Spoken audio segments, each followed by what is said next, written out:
Righto, only because a couple of people have asked, but my car's nothing flash, but a bit of a walk around for my general off-road touring setup. Let's start at the front. So we know it's a series for 2018, so I've done about 50 odd thousand Ks on this. Don't use it as a daily driver, so most of those are on trips. Rightio.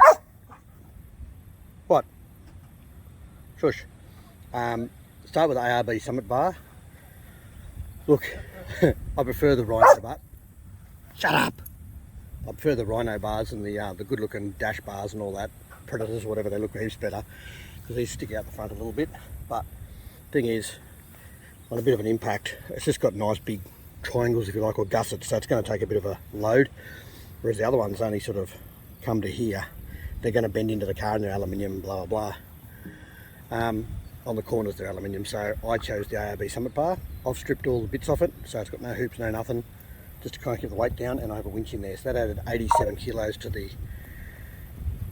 front of the vehicle, which I think is about your limit. I've since put them on. They weigh about 12 kilos. Like, they're bloody. Hang on, we've got a dilemma over here. Right, so that's that. I've done nothing under the engine bay. It's all stock standard. I have actually disconnected the shunt, just a negative shunt, to give me a proper charging voltage. There's heaps of videos on that. It's just so that your smart alternator is not so smart anymore, and your second battery gets a full oomph, and it does make a difference. Makes a big difference. Otherwise the second battery never quite gets up to charge. It once the main battery's full, the alternator says up, main battery's full, so it just cuts the alternator voltage back. Second battery just doesn't quite get that. I like it on that 14 all the time to get it properly charged. So anyway, disconnect the shunt, never had a problem since. It's fine. This car is on its second battery. First batteries in Japanese cars usually last a long time, but when mine spent a lot of time in Nissan, see my video on 2-year review where I whinge about that, I think that just killed the battery. They were jump starting every day, they had a flat battery, they were just slack. Anyway, UHF antenna, I've always run these big ones. When you run the little wire ones, they tend to break off where the wire comes out of the base. They just snap off. I've snapped a few of them in the early days, in the GQ days out in the desert, so I just run a big fat aerial. That's just a dummy winch, nothing exciting, but does the job. Got to remember to leave your winch controller somewhere you can get to it.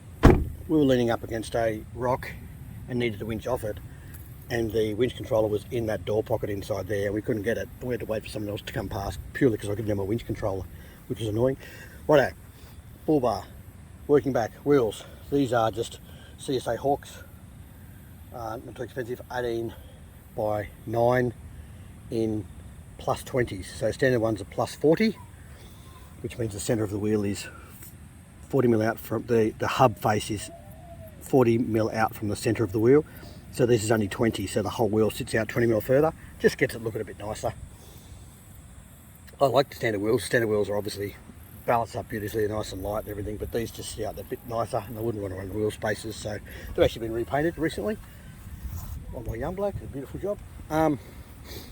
Right, working back, I've got Southern Cross Fab, pretty heavy duty rock sliders, and they're pretty munted, so they obviously do their job. I usually run bush barriers too when I'm on away trips, to save all these scratches. I've got a video on bush barriers. What are you doing, dog?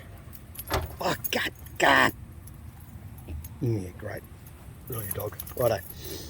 In here, mind the mess. I do actually clean it after every trip. All we run in here is, I don't run anything exciting yet. I run there's the UHF, of course.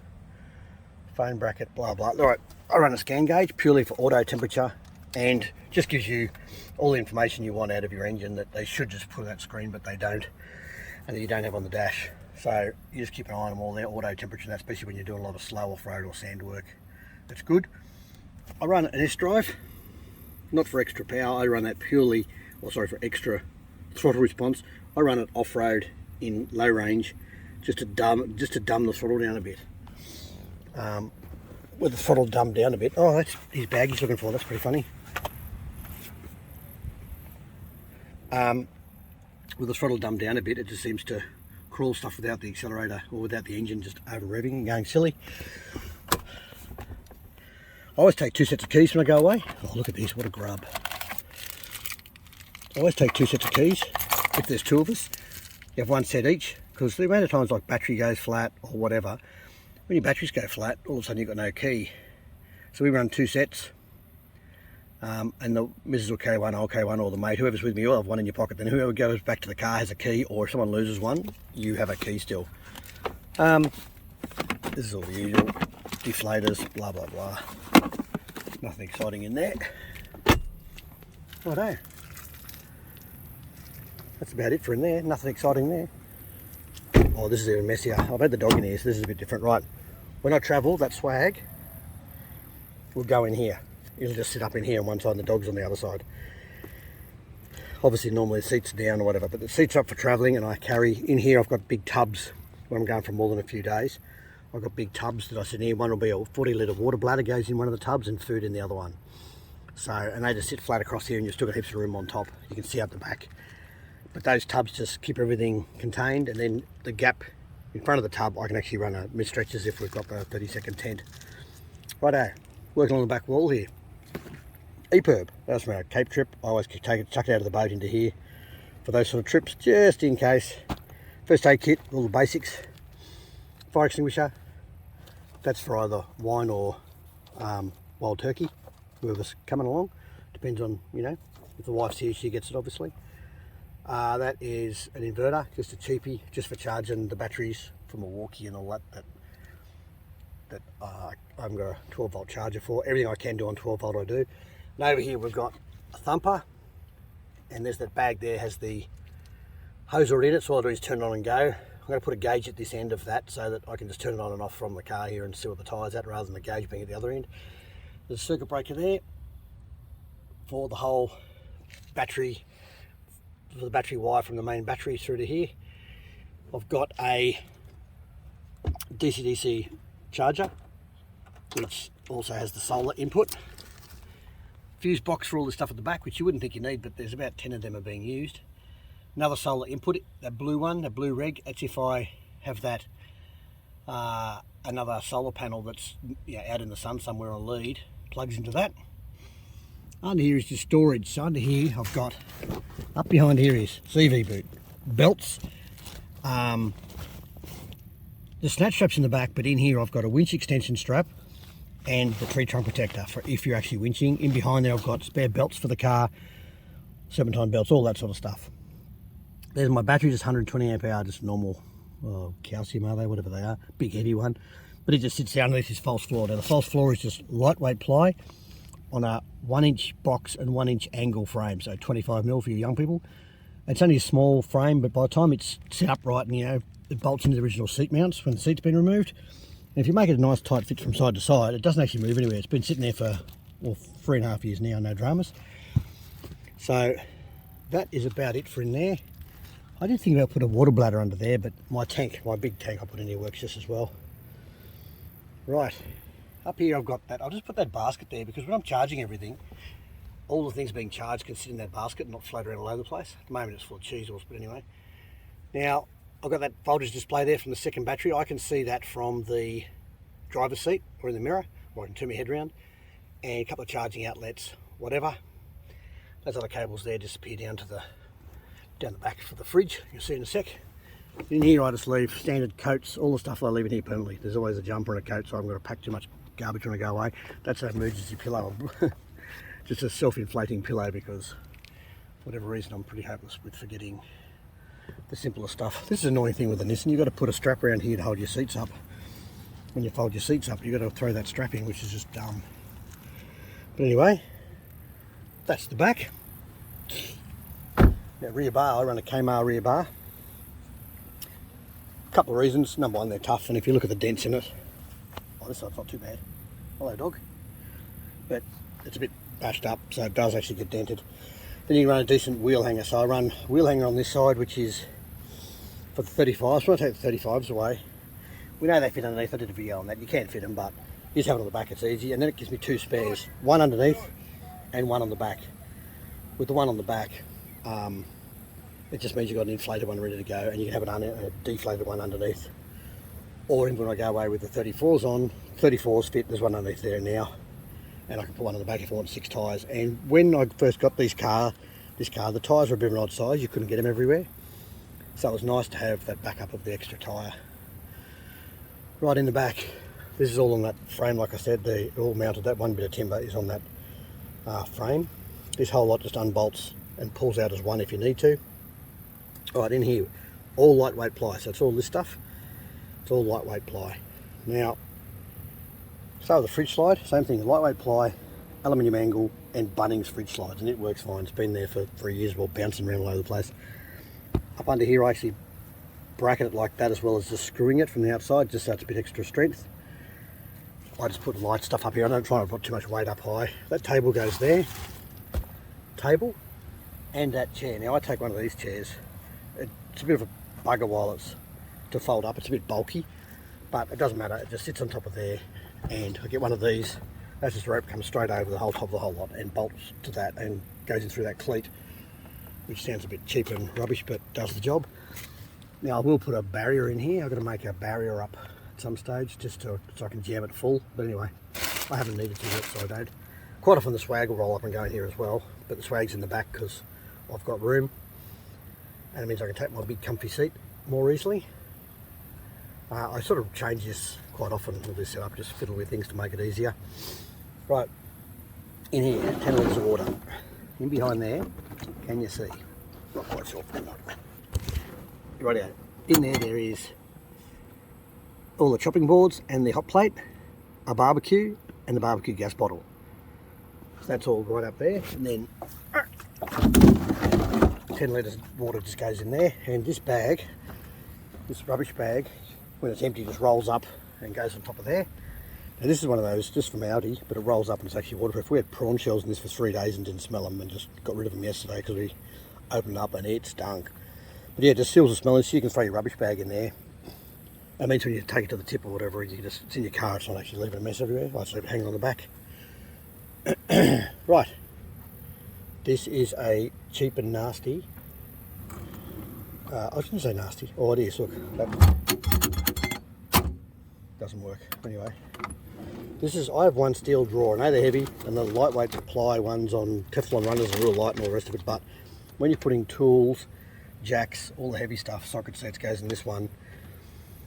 Had timber drawers before. I think they're pretty good, but to have one steel drawer is a bit heavier for that reason. It just keeps all that. There's no dramas. It slides in and out easily. Now this is the fridge slide. This is the fridge slide that comes with that drawer. That's just a super cheap, I think it's XTM brand or super cheap auto brand. But it comes with this fridge slide on top, which I didn't need. So I just put sides on it. See how far back it goes? So in there is fry pans, plates, all down the back there's fry pan, plate. The more often I use it, the more towards the front it is. And I usually just have a photo of this whole drawer, click, so that when I go away I can make sure I haven't forgotten anything. Which reminds me, where's the paper towel? Oh, it's over there. Paper towel sits in here, so it's easy access. So this is all the stuff you're just using all the time, as is this. And any spares I don't really use is jammed up underneath the floor in a bag, at least I know they're there, sort of thing. That's just my clothes bag. Bit of fishing gear, not that that was any good to us this time around. The Waco fridge, which I run the Waco purely because it has the 2 zones, so I can just turn one off and just run one only when it gets towards the end of the holiday, or you can run one as a freezer. Although on a freezer you have to be driving or have really good access to a solar or to the sun, because, or big batteries, because on freezer it does chew the battery, but on fridge they both work. We run them on, well there you go, -2. That doesn't need to be on -2. That was to chew a beer down yesterday because I actually put the new beer in there and forgot to turn that part of the fridge on. But same thing, I just run, look at that, rough as guts, big container full of food, full of salads, waters. They're free beers, don't like them at all, they're horrible. But anyway, and then just one side for food and water and beer in this one. Usually you only need one side going, but you know, when you're by yourself. But there you go. I think that's basically it. What else is there? The bush barriers. That fridge is just plugged into this Anderson plug just here. Same thing, got another cleat there for a rope for anything that's tied up there that might go walkabout. Oh, there's more rubbish in there. I'll get that out after. Oh, and up here, that's that's the handle, the end up there. That bag of handle is the handle you put up in here to get your spare wheel down. The one that goes in there. So I just keep that in the side there. Oh look, there's a timber coupling board there and a couple of shopping bags. So I'm pretty slack, as you can see. With this, also, is actually a table here, so I don't want to take that table. Sometimes we go, I just take this one, and I've got a little frame it sits on. One of those frames that used to have the aluminium slats that were horrible, but the frame was good, so this just slides out. You can use it just here. If you're just knocking up a cup of tea or whatever, you can use it there.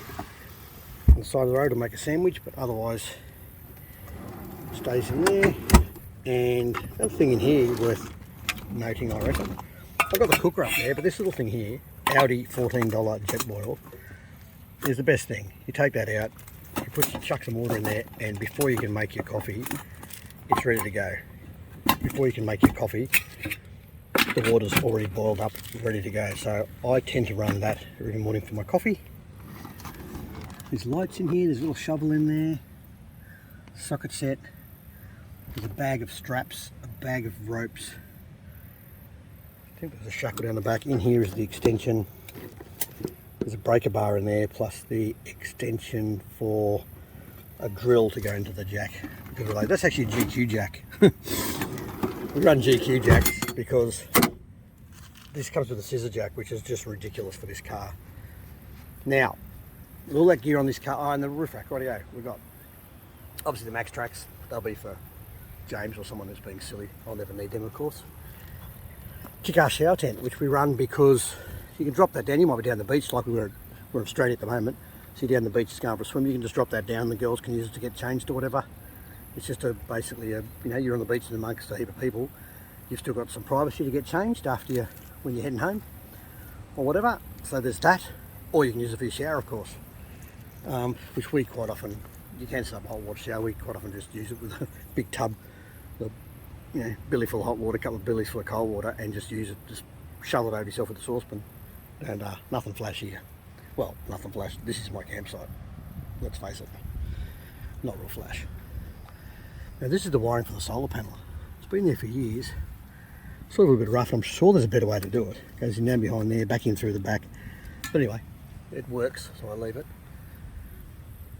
That's a plug there for the solar fishing rod. That's right. So the rhino platform rack. A few people whinge about them. They're very noisy. I'm over the noise. I'm about to make up a wind deflector for it. And the old King's awning, just because they're easy and cheap. And we do use it reasonably often. Used it a few times this weekend. The new rhino racks are different shape now. They've changed the shape of them probably to stop wind noise, but you can put a big deflector in here, which I'll probably do because this one's so noisy, it's ridiculous. I've had a light bar in there for a while. It was a little bit better, but still not brilliant. I also run the Safari Snorkel. Now, this is when they first came out. I got this on and I did a thing, I think, because I was devastated by the size of it, but now who cares? And they do work quite well, I think. As you can see, it's the widest part of the car. I think the first time I squashed it was in Palm Creek. Anyway, that's another story. But it does the job. It's good, it's all sealed up, and it doesn't cut away half your guard. I could fit a lot nicer looking snorkels on, but they cut away a heap of guard and inner guard to get them in, I think, so didn't want to do that. Other mods, I'll have a quick look in here in case I've forgotten something. Oh yes, that's the hose already connected. In here just have, what's that, towel? And oh yeah, the awning extension. And there's the bag of hose, so I can just turn this on and I'm underway. It's good to have resettable ones, because if you've got a fault you might like blow 4 fuses trying to find the problem. So that's actually quite good. Remembering that because you've got a battery here, both ends of your dual battery system you should have it fused. Obviously there's your outlets. There's actually a bit of room in the back here. Oh, there's actually a secret compartment, I forgot about that, in behind this drawer. In behind this drawer, because that drawer doesn't go full depth. If you slide this back, open that drawer, there's actually another container in there, which I think I've got spare parts in, but you can use it for beer if you're somewhere where you want your contraband to be hidden. You can use it for money, spare money on a holiday, not that we carry cash anymore, but it's like a little safe area if you like. If someone broke into your car, they wouldn't even know it was there, but yeah, so the distance behind that drawer and that one is probably about 300 mil, You can fit an extra carton of beer in there if you're that desperate to hide beer. Anyway, what else? I think that's about it for my car. Future mods. I'm about to put a swing arm on the other side, which is going to be like a jerry can one to hold 3 jerry cans. There's only one trip recently I needed a couple of jerry cans. I think I worked out I could have gone away without it, especially with the scan gauge now and how it reads so accurately how much fuel you've got left. But with 3 jerry cans beside each other, it's just going to be a crate, a box that the jerry cans sit in, because then you can take the jerry cans out and I can use it for firewood or wet clothes. You can use it for lots of stuff, or another rubbish bag. So I'm just going to have a box there because it's a bit more practical. I probably won't leave it on all the time, but when you're on a big trip, just handy. You didn't put a cooker in it or whatever, you can set up whatever you want on it. But we're also thinking about doing another wheel hanger on the back. I can swap over when we're away mountain bike riding to carry 3 upright mountain bikes, but that's another story. Rightio, the big part of this is, as a basic setup with a lightweight draw system and all the rest of it, with what I call the minimum stuff you need for touring, this comes in at 3620 with me and my mate and all our camping gear from a low mead trip. Came in at 3620, so we're 120 over GVM. That was with me and mate in it, plus full tank of fuel, and say 2 swags, 2 chairs, 2 stretchers, beer. We still had beer. We're on the way home, but we still had all beer and all that in here. We had full of food and whatever still, and the water, the cooking gear. As it sits, basically, did have a big muddy on the back, another 35-inch muddy, which let's face it is probably 40 kilos sitting on the back, but it was 3620. Now I've got a Gvm Upgrade. Oh, nearly forgot the important one. There's the new rating there. But anyway, it's now 3800. Get out of there, fly. Oh, there we go. It's now 3800. Which will cover me, because don't forget I haven't got anything on the bowl yet. When I cart my camper or my big caravan, there's probably another, say, 250 on the ball. So that 250 is going to add on. It takes me straight up to 3800, remembering that some of the gear won't be in the car. I won't have swags and stretchers and all that stuff in the car if I'm running the caravan on the back. The funny thing is, with that caravan, even at 3800, if I had 4 people in the car, it'd still be over. So you really got to think about what accessories you add to these things. Oh. Now I've also got one other mod which I didn't talk about, which is pretty dumb. Was those arms. So those arms are the ones that don't bend. So they're the billet arms from OnTrack. It also has the OnTrack 2-inch lift. So 200 kilo springs in the back, which lifts at about 50 mil and just allows for that extra, well, they are 2-inch lift springs, but 200 kilos rated, so I can have 200 kilos in the back all the time, and it's quite good. With that, you maintain quite a good ride. I didn't want to go much heavier, even though when I've got a caravan on, there's more weight on the back. Instead, I put airbags in to make up a little bit to help it a bit. But the main reason I just didn't want to go higher, because then most of the time when you're driving without a caravan, which is me most of the time, the back's real high and it just looks a bit stupid and doesn't ride as well. So 200 kilos in the back, springs, 2-inch lift in the front. It was pretty hard to get someone to depressurise the system and put bigger springs in back in the day, so Andrew came up with that fantastic idea with the 2-inch lift by modifying the front arms, putting this bracket on them, adjusting it all so that it all just sits higher. So what I can do with that now George from OnTrack up here says he's got the gear to bleed the system, so I'm probably going to go to the heavier duty springs in the front. When I raised it 2 inches by doing that arm modification, it probably dropped again by it's probably about 30 mil above standard really, it's not that high. So we're going to take those springs out and put 100 kilo springs in, now that he can repressurise it for me. Now when he does that, this will just sit a bit nicer and it'll take the weight, the extra 100 kilos I've got on the front, it'll just take that weight better.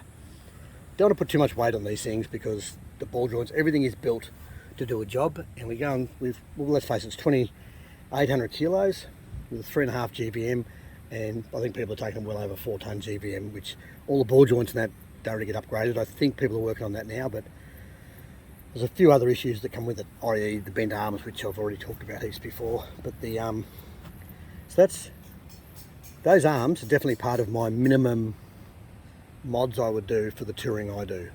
So there you go. I'm going to guess these are mostly the same mods that everyone else in the world has on a 62 that does the same stuff. Thinking about going to one of the lighter bars and not being so silly and trying to not hit roos and stuff, but I'm not convinced yet. I like the idea that they're lighter and they look heaps better. but I'm a bit of a practical, not pretty person, as you can probably tell. Yeah, so it's funny, like even this weekend I come away without the bush barriers on, and straight away one of the tracks is real skinny, and I'm going really slow through it all, but I always, wherever I go, I seem to come across tracks that these cars don't fit through. So anyway, if you're in Queensland, that 3.8 Gvm upgrade seems to be, you can get 180 just on axle ratings for like 500 bucks, I think. I paid 800 bucks, I think it was, something like that, with George at On Track in Springwood, or Slacks Creek, and he gets you 3,800 because of the arms in the back, because of the arms and the springs. He just gets you 3,800, which, because 180 doesn't really cover a lot, but I thought, 300 is a little bit more anyway. But if I can't keep it under 3,800, I'm probably going to have a serious look. Where you going, dog? Come back here. I'm really going to look at how much weight I've got in the car, because I shouldn't be over that, especially when you go down the bumpy, lumpy stuff. And I've hit a few washouts in the day on tracks that have caused me grief. So idea is to try to keep the weight down as much as possible. Just notice that's bent. Look at that. Look at that, where that wheel hanger's been hitting that. Oh, it's bent that down. That needs a bit of bracing underneath there. Oh wow, that means that'll be at full travel and that'll probably break. Huh, I'll have to fix that. Bugger, done the job. Anyway, that's my Y62. Poor thing, I do feel sorry for it sometimes, but it is a fantastic car. Love it.